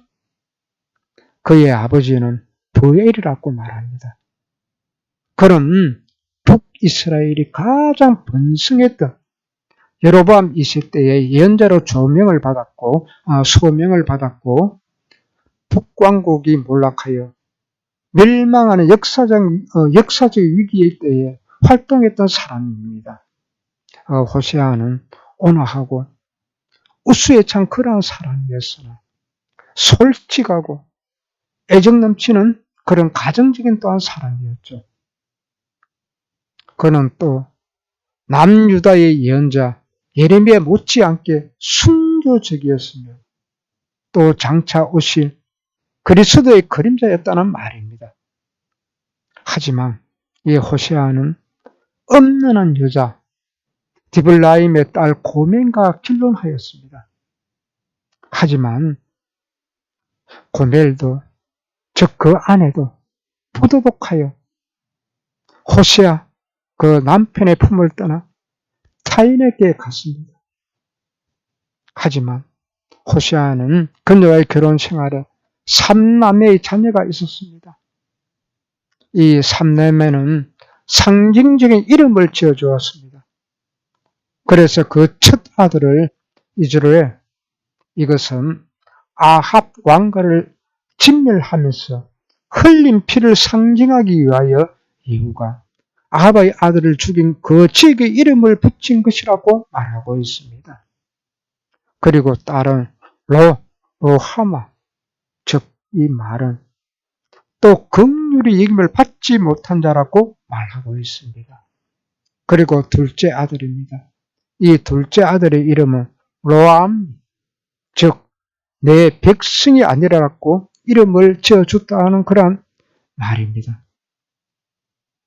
그리고 호세아는 자기 아내 고멜을 찾아옵니다. 그 고멜을 어찌하여 매운굴에 팔려갔는지는 확실하지 않습니다. 하지만 호세아는 그 아내 고멜을 너무 사랑하였던 것 같습니다. 그 아내 고멜을 매운굴에서 돈으로 주고 사가지고 옵니다. 그래서 이 호세아서는 하나님의 끝없는 사랑을 보여주기 위해 그 아내 고멜을 사서 다시 가정으로 돌아오게 하신 그것을 보여주고 있다라는 것이죠. 왜 그렇게 했습니까? 이것은 호세아 예언자 가정을 통해서 하나님의 고통과 진노와 그 사랑을 은유적으로 보여준다는 것입니다. 호세아는 북왕국 이스라엘 말기에 사마리아를 무대로 활동했으며 이스라엘의 도덕적 타락과 바알 숭배의 엄연한 죄악성을 질타하고 그리고 속히 회개하고 이스라엘을 사랑하시는 하나님의 품으로 돌아오라는 것을 호소하고 있는 것이 바로 이 호세아서입니다. 다음은 요엘서입니다. 이 요엘의 이름은 여호와는 하나님이시라는 그런 뜻이 내포되어 있습니다. 그의 부친은 부데엘입니다. 히브리어 원래 발음은 베투엘이라고 말하고 있습니다. 이 뜻은 하나님이 거하시는 집이라는 그런 뜻이 있죠. 이와 같이 요엘과 부친의 이름에서 알 수 있듯이 그들은 경건한 신앙심의 소유자였습니다. 그리고 이 요엘은 기도하는 사람이었습니다. 또한 동시에 성전자였습니다. 그는 활력이 넘치고 영적으로도 성숙한 사람이었습니다. 그리고 그 시대를 예리하게 통찰할 수 있는 안목도 있었습니다. 그리고 하나님의 메시지를 생생히 전달하는 그러한 선지자였죠. 그는 광야에서 회개를 선포했던 세례 요한같이 그렇게 자신을 나타내지는 않았습니다. 그렇지만 하나님의 그 말씀만 대언했던 인물로 그 시대와 그 불의와 타협하지 않았던 강직한 사람이었죠. 그는 정의감에 불타는 그러한 성품을 지닌 사람으로서 그는 하나님의 심판을 선포하면서도 끓는 심정으로 그 민족의 해결을 외친 그러한 선지였다는 그런 말이죠. 그래서 요엘서는 석장밖에 안 되는 짧은 예언서이지만 신약 성경에 많이 인용된 성서입니다. 요엘서에 예언이 이루어졌는데 그 첫 번째가 예수님이 성육신 그 사건으로 1차적으로 예언이 성취된 것으로 우리가 알 수가 있죠. 두 번째는 오순절의 성령 강림으로 성취되었습니다. 또한 세 번째는 주님께서 영광스러운 모습으로 재림하실 때 마지막으로 성취될 것입니다. 그래서 이 요일서는 여호와의 날의 심판을 선포하면서 마지막에 구원과 축복을 약속하시는 것이고, 그래서 회개하는 그 자에게 성령의 충만한 은혜를 부어주시고 풍성한 축복을 주실 것을 예언하는 예언서가 바로 이 요엘서입니다. 다음은 아모스입니다. 이 아모스는 주전 760년경에 활동했던 사람입니다. 이 아모스의 이름은 집을 운반하는 자, 무거운 짐을 지고 있는 사람이란 그러한 뜻이 내포되어 있습니다. 호세아 선지와 동시대 인물이지만 보다 조금 더 앞서 활동을 한 사람입니다. 그는 남왕국의 유다 출신이고 북왕국 이스라엘의 중심자인 사마리아 베델에서 하나님의 정의를 선포한 사람이죠. 아모스는 베들레헴 남동쪽 6마일 떨어진 사해 근처의 작은 마을 드고에서 살았고 또 이동하면서 양떼를 치는 목자였습니다. 그는 부업으로 뽕나무를 재배하였고 또 그는 선지자가 아니었습니다. 또 선지자의 아들도 아니었죠. 하지만 하나님의 뜻 가운데 부르심을 받은 자였죠. 아모스는 그래서 하는 말이 나는 선지자도 아니며 선지자의 아들도 아니라 나는 목자요 뽕나무를 재배하는 자로서 은혜를 받은 자라고 그렇게 말하고 있습니다. 그리고 양떼를 따를 때 여호와께서 나를 데려다가 여호와께서 내게 이르시기를 가서 내 백성 이스라엘에게 연하라 하셨다고 말하고 있습니다. 그는 아모스는 자기 삶에 매우 성실하였고 이스라엘 역사에 대한 깊은 통찰력과 국내외 정세에 대한 해박한 지식이 있었습니다. 또한 그는 민중 속에서 살아갔으므로 보고 느끼고 고민하는 게 많았겠습니다.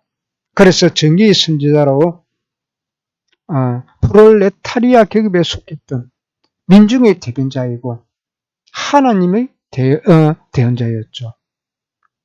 그는 이스라엘의 사회적 그 제약들을 통렬히 비난했고 위선적인 예배와 이방 풍습을 본받는 이스라엘의 불신작을 지적했던 그러한 인물이죠. 그 당시 사회 상황은 여로보암 2세 그 말년이고 그래서 이스라엘 북왕국 역사에 있어서 솔로몬 이후 가장 전생시대였으니 역사의 황금 시대로 그 번영과 그 발전이 정점에 있을 때였다고 말하고 있습니다. 즉 아주 살기 좋은 그런 시대였죠. 여로보암 2세 시대의 그 분은 일반 선미전까지 누릴 수 있는 그러한 경제력이 있는 삶이었다고 말하고 있습니다.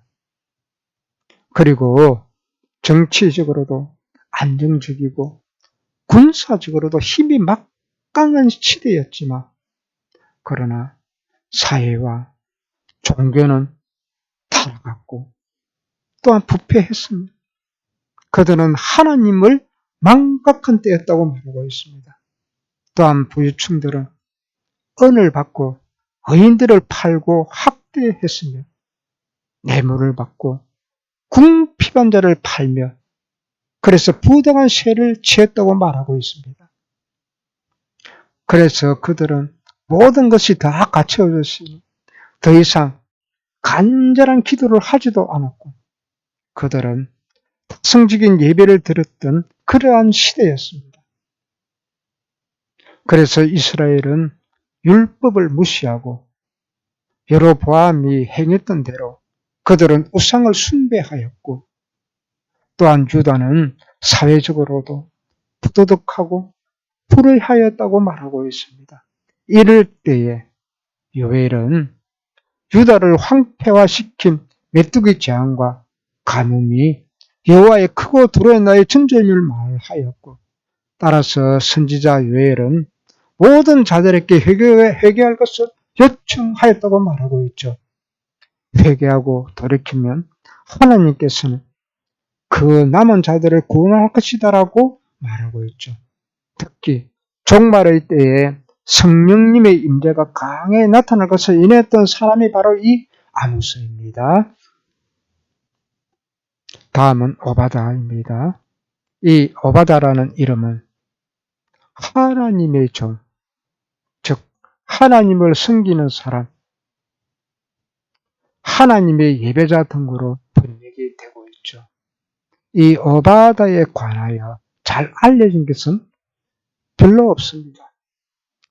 바벨로니아 탈무드 전승은 그가 아브왕 시대에 살았던 인물로서 100명의 예언자들을 돌봐주었고 50명씩 굴 속에 숨겨준 사람일 거라고만 추측하고 있습니다.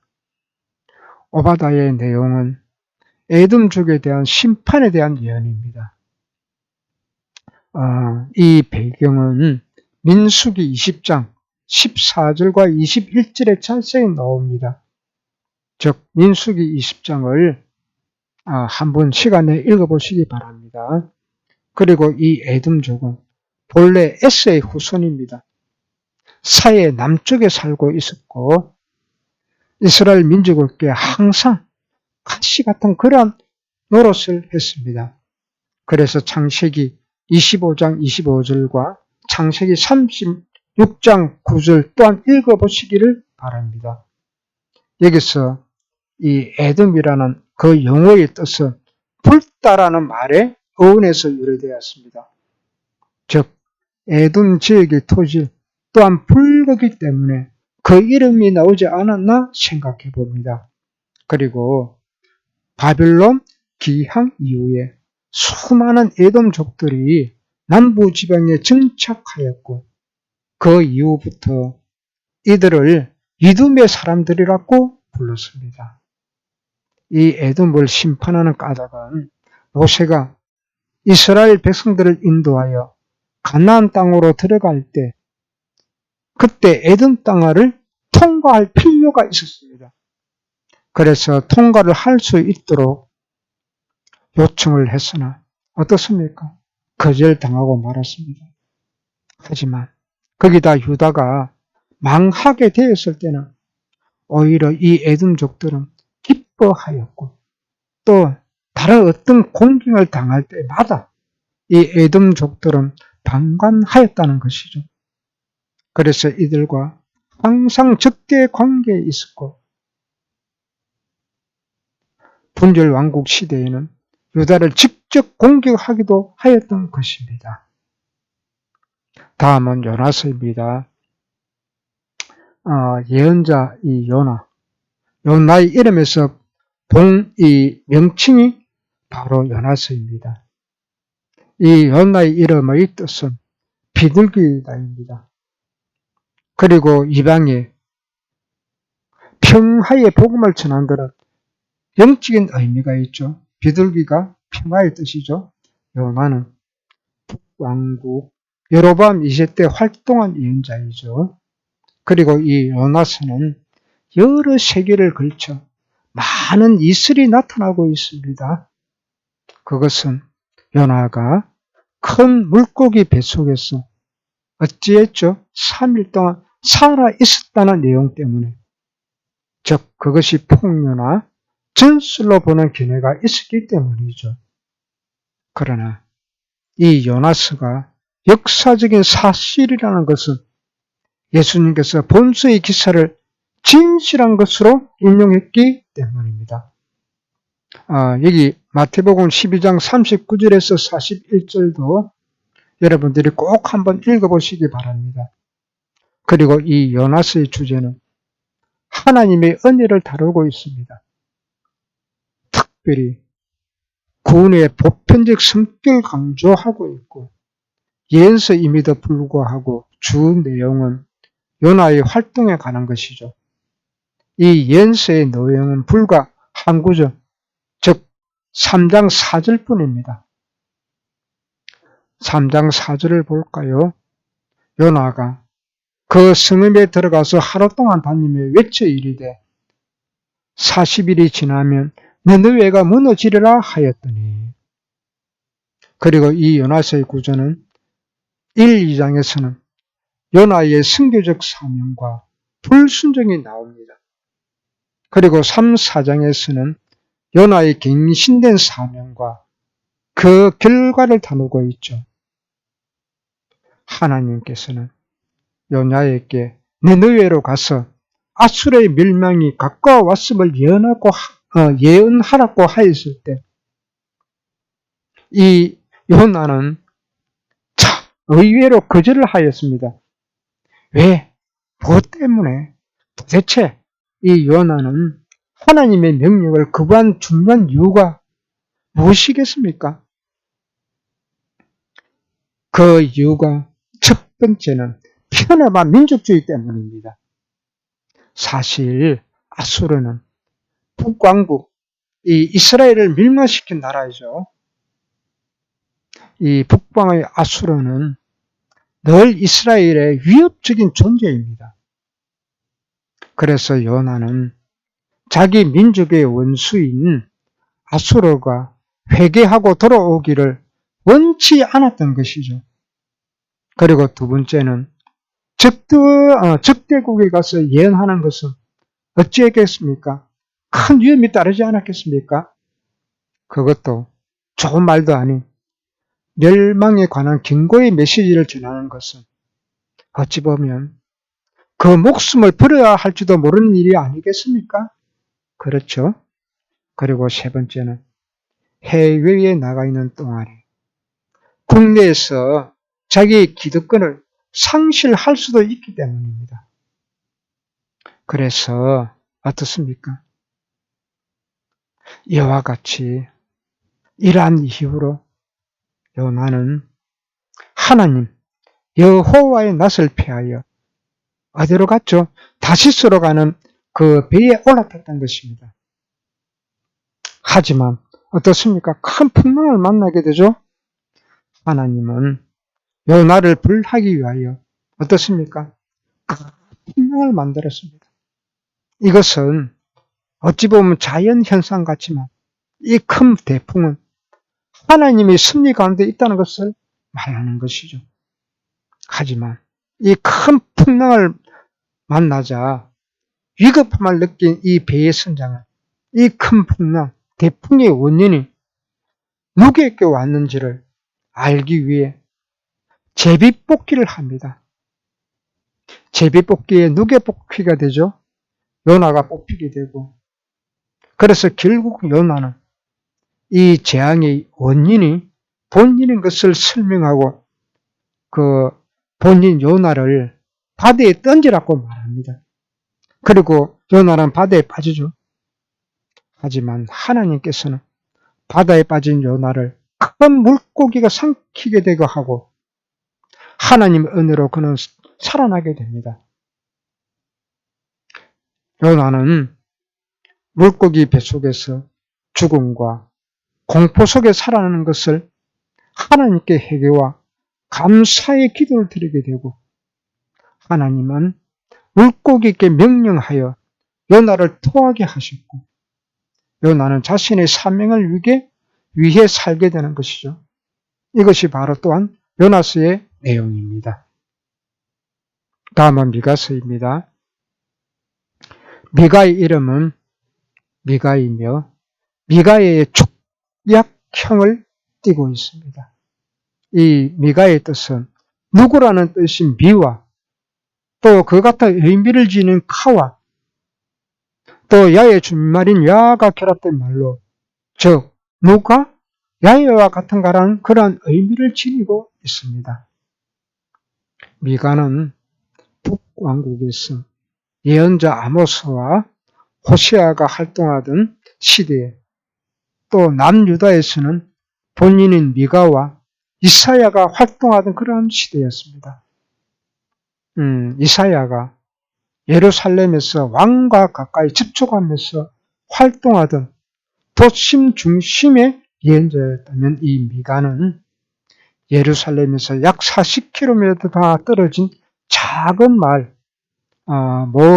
모레셋에서 출생한 서민적인 예언자였죠. 미가는 당시 부패하고 허위에 찬 도시 문명을 질책하였고 특히 불의한 유다의 지도층 인사들을 엄중히 책망했습니다. 그래서 미가서는 미가의 부친이 그 이름조차 남겨놓지 않았고 이런 이유로 볼 때 미가의 집안은 지방에 이름 없는 농부였을 것으로 짐작을 하고 있습니다. 그래서 미가서에 보면 그의 고향에 대한 것을 말하는데 그의 고향은 밭, 무화과 나무, 타작마당, 양, 그리고 목자로 묘사하는 것으로 보면 농촌 사정을 잘 아는 그러한 사람이 바로 미가였을 거라고 말하고 있습니다. 그리고 이 미가서가 유명한 것은 바로 예수님의 탄생을 예언했다는 것이죠. 볼까요? 미가서 5장 2절입니다. 베들레헴 에브라다야 너는 유다 족속 중에 작을지라도 이스라엘의 다스릴 자가 내게로 나올 것이라. 그의 근본은 상고에 영원에 있느니라. 그리고 이 말씀은 마태복음 2장 6절에도 인용되고 있습니다. 또한 요한복음 7장 42절에도 유대인들이 미가의 예수님 탄생에 대한 예언을 보면 기억하고 있다는 그러한 증거가 됩니다. 그리고 여러분들은 요한복음 7장 42절을 꼭 읽어보시기 바랍니다. 다음은 미가서의 구조입니다. 이 미가서의 구조는 심판과 희망의 말씀을 반복하는 조직적인 구조로 되어 있는 것을 우리는 알 수가 있습니다. 미가서 1장 1절은 선입니다. 1장 2절과 1장 2절에서 3장까지는 심판의 말씀을 4, 5장은 희망의 말씀을 6장 7장 6절까지는 심판의 말씀을, 7장 7절에서 7장 20절까지는 희망의 말씀으로 되어 있는 것이 바로 미가서의 구조입니다. 다음은 나훔입니다. 이 나훔이란 뜻은 위로 혹은 위로자라는 뜻이 있습니다. 나훔은 엘고스의 사람이고 아직까지 이 엘고스 지방에 관하여는 정확한 위치가 나타나 있지 않습니다. 하지만 오시기초 제롬은 이 엘고스를 갈릴리 지역으로 추정하였고 또 어떤 학자는 니느웨 근처에 마린 알쿠스라고도 말하고 있습니다. 나훔은 아수르 제국의 몰락과 그 제국의 수도 니느웨 성이 황폐화될 것을 예언하였고 주전 612년에 아수르 제국은 바벨론과 메대 연합군에 의해 함락되었습니다. 나훔이 니느웨의 임박한 몰락을 예언한 것으로 보아 주전 612년에 활동한 것으로 보인다는 것이죠. 나훔의 내용으로는 하나님의 백성을 괴롭히는 아수르 제국의 심판에 관하여 기술하고 있고, 그리고 하나님은 타인의 피를 흘리는 잔인한 자들은 철저히 보복하시는 분으로 말하고 있고, 그리고 국가나 개인이나 죄를 범하면 하나님은 진노하시고 심판하신다는 그러한 교훈을 알려주고 있는 것이 이 나훔서의 내용입니다. 다음은 하박국서입니다.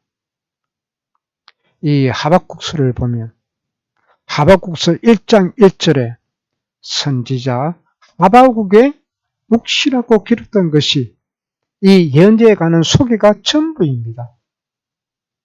그리고 이 하박국이란 그 뜻은 또 분명치 않습니다. 하지만 그 뜻이 봉한다, 꼭 붙잡다라는 의미로 우리는 보고 알고 있습니다.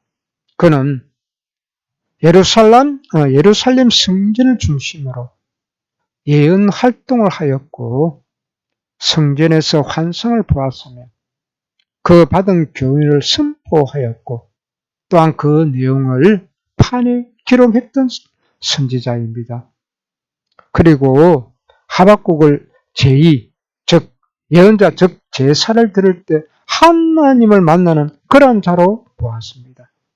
그리고 이 하박국과 욥기는 고난의 문제를 다루는데 욥기는 개인적인 고난 문제를 다루었다면 이 하박국서는 국가적 차원의 고난이라고 말할 수가 있습니다.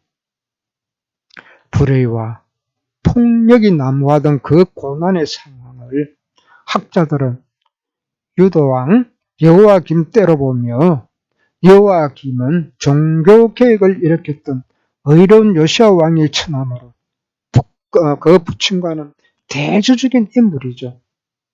그래서 예레미야는 그의 악행을 신랄하게 지적하였고 그 이유는 이 여호야김은 예언자들을 핍박하였기 때문이라고 말하고 있습니다. 이 요시야 왕은 무기또의 전쟁에서 전사하였고 그의 또 다른 아들 여호아스가 잠시 왕좌에 앉았다가 이집트에 또한 납치되었습니다. 그래서 여호야김이 왕좌에 앉게 되었고 또한 이집트 왕의 환심을 사고 그 환심을 사자 사치한 생애를 하게 됩니다. 또한 그는 백성들에게 많은 세금을 부과시켰고 또한 노동력을 착취하게 된 그런 왕이죠. 이 여호야김의 그 잔인성과 불의가 하박국으로 하여금 한탄의 질문을 하나님께 던지게 했던 그런 인물입니다. 그의 질문은 하나님, 왜 이 불의와 부정과 폭력을 보시면서도 침묵을 지키시는지 그러한 질문을 하박국이 던집니다. 그러자 하나님의 첫 번째 응답은 실로 납득할 수 없는 그러한 말이었죠. 그것은 하나님께서는 갈대아 사람을 일으켜 유다를 징벌하신다고 하신 것입니다. 이 갈대아는 메소포타미아의 남부 지역인 바벨로니아 지역을 지칭하는 말입니다. 이 바벨로니아 수도가 바벨론이기 때문에 바벨론은 바벨로니아와 전체를 지칭하는 대명사로 사용된 곳이기 때문이죠.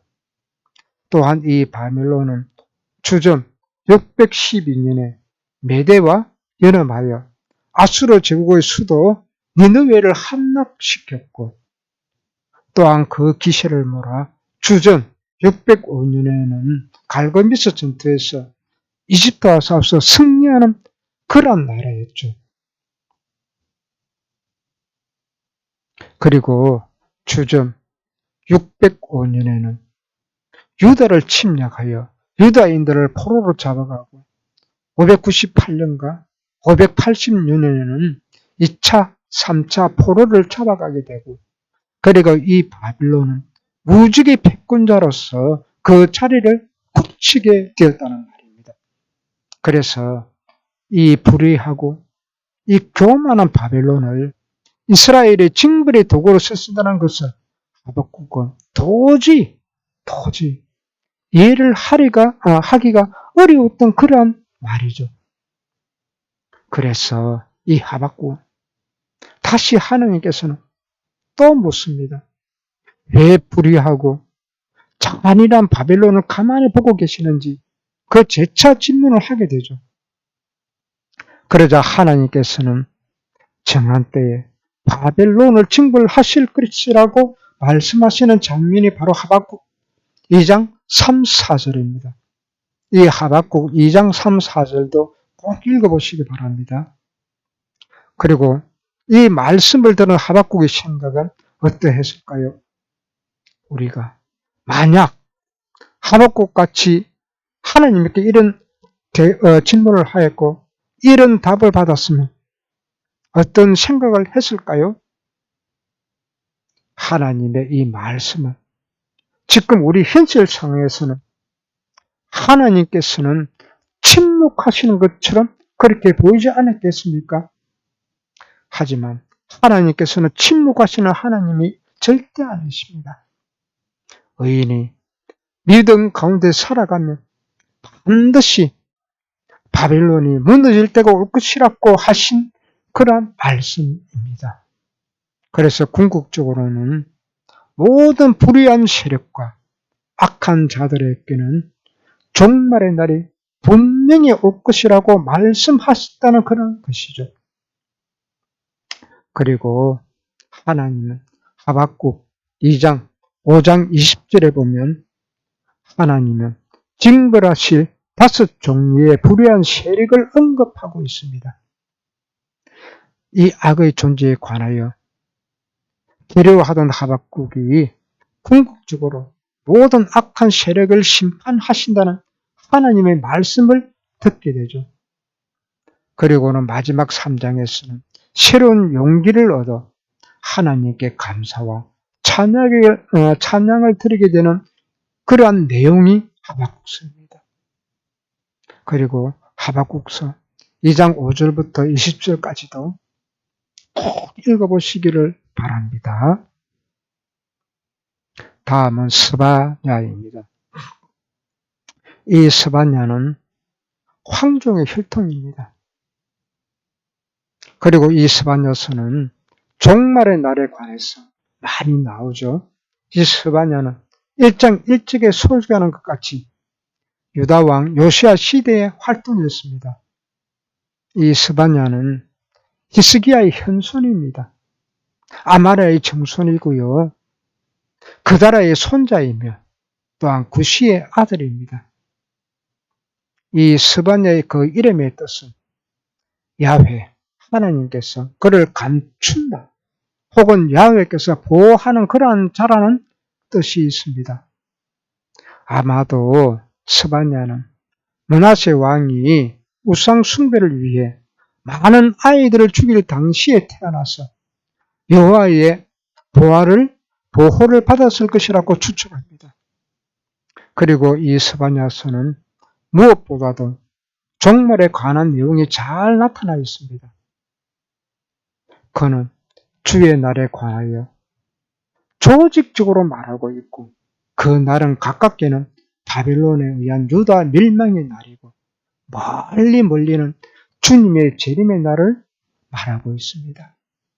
그리고 주의 날 가운데는 또 심판과 함께 회복도 있고 불의한 자는 심판하시지만 남은 자들과 충성된 자들은 회복시키고 축복해 주신다는 내용이 이 스바냐서입니다.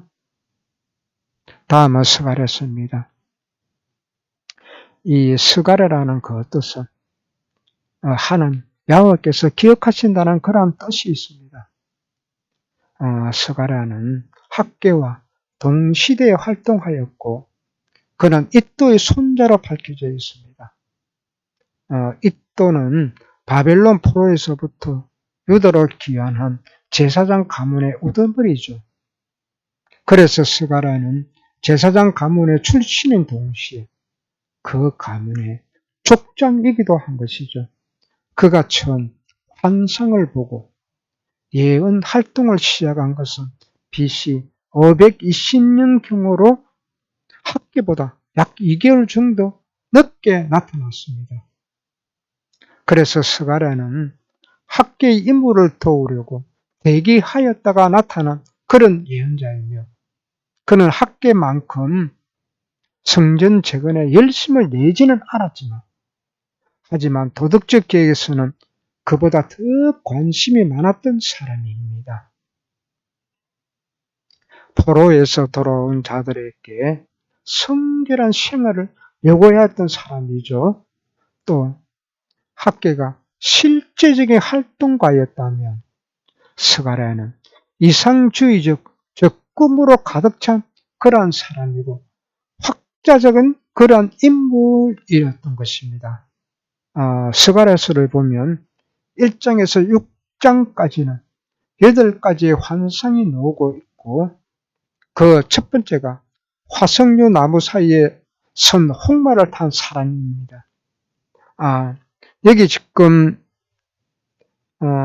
이야기가 다음 설교로 해설로서도 다음 장에 나올 것입니다. 두 번째 환상은 네 뿔과 네 공장의 환상이고 세 번째는 청량줄을 잡은 사람이고 네 번째는 주의 사자에 선 대제사장에 대해서 나오고 다섯 번째는 순금 등대와 두 감람나무이고 여섯 번째는 날아가는 두루마리이고 일곱 번째는 에바 속에 앉아있는 예인이며 여덟 번째는 네대강의 병개입니다.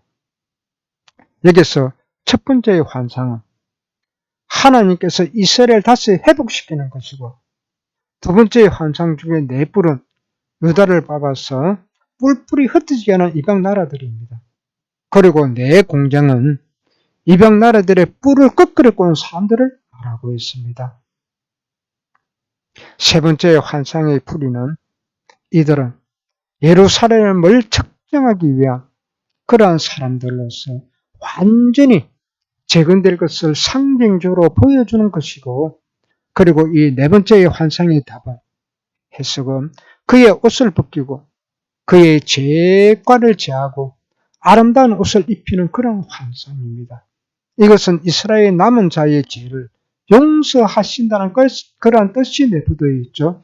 그리고 다섯 번째 환상의 의미, 그 뜻은 여기 나오는 두 감람나무는 총독 즉 스룹바벨과 제사장 여호수아를 의미합니다. 그리고 여섯 번째 환상은 여기 나오는 또 두루마리는 바로 하나님께서 심판하실 때 사용하실 행위력을 나타낸다는 것입니다.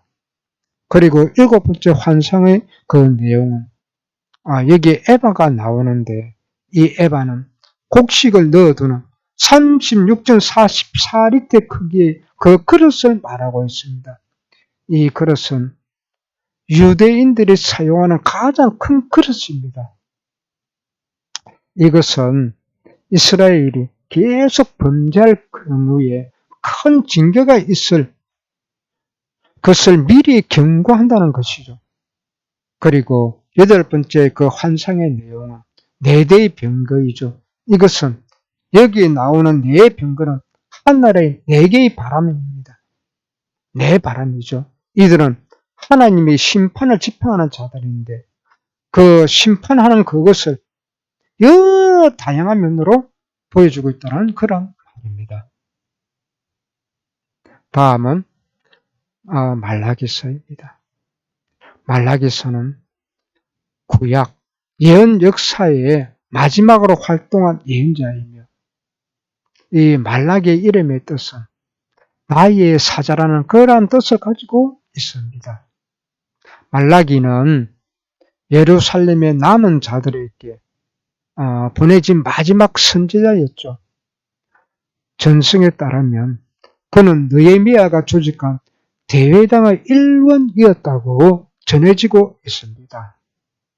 말라기는 느헤미야와 비슷한 주의들을 다루고 있기 때문에 동시대의 사람으로 보고 있고 또한 그는 성전이 완공이 되었으나 잘못 사용하고 있으며 또 제사장이 부패하였고 또 이방인과 혼인이 빈번하였음을 지적하였고 또 11조와 헌금 생활을 회복하라고 하는 느헤미야 13장 10절에서 13절로 나타나 있는 말을 많이 하였습니다. 아마 말라기 선지자는 느헤미야가 예루살렘에서 잠시 떠나 있는 동안에 주로 예언 활동을 한 것으로 짐작을 합니다. 말라기서의 내용은 크고 두려운 날이 올 것을 예언하고 있습니다. 바로 그것은 악한 자는 심판을 받는, 그래서 영광도 불같은 무서운 날이 심판이 있을 것이고 하나님을 경외하는 자들은 구원과 치료의 은총을 얻게 될 것이라고 말하고 있다는 것이죠.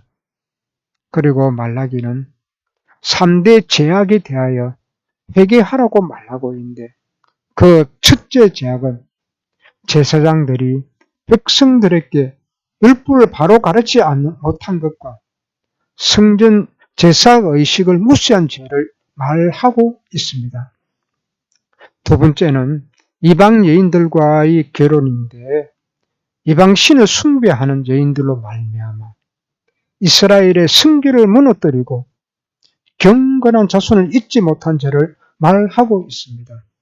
셋째로는 온전한 11조를 드리지 못하고 하나님의 것을 도둑질한 죄를 말하고 있습니다. 즉 말라기서 3장 7절에서 12절로 나오고 있고 그리고 말라기서 4장 5절에 보면 가장 중요한 예언을 하고 있습니다. 여호와의 날에 선지자 엘리야를 보낼 것이라고 예언하고 있습니다. 여기서 말하는 엘리야는 과연 누구일까요? 사복음서에서 예수님은 제자들이 질문을 하였을 때 말라기가 예언한 엘리야에 관하여 답변하였습니다. 누가복음 1장 17절을 꼭 읽어보시기 바랍니다. 그리고 마태복음 11장 13절과 14절을 읽으면서 구약 말라기서까지 모두 마치고 다음 신약으로 들어가 보도록 하겠습니다. 모든 선지자와 율법이 예언한 것은 요한까지이니 만일 너희가 즐겨 받을진대 오리라 한 엘리야가 곧 이 사람이니라. 바로 이 엘리야가 오실 바로 그분 예수님을 말하고 있죠. 이와 같이 말라기서의 내용은 오리란 그 엘리야는 예수님을 말하고 있다라는 것이죠. 자, 신약 성경에서도 우리 만나도록 할 것입니다. 감사합니다.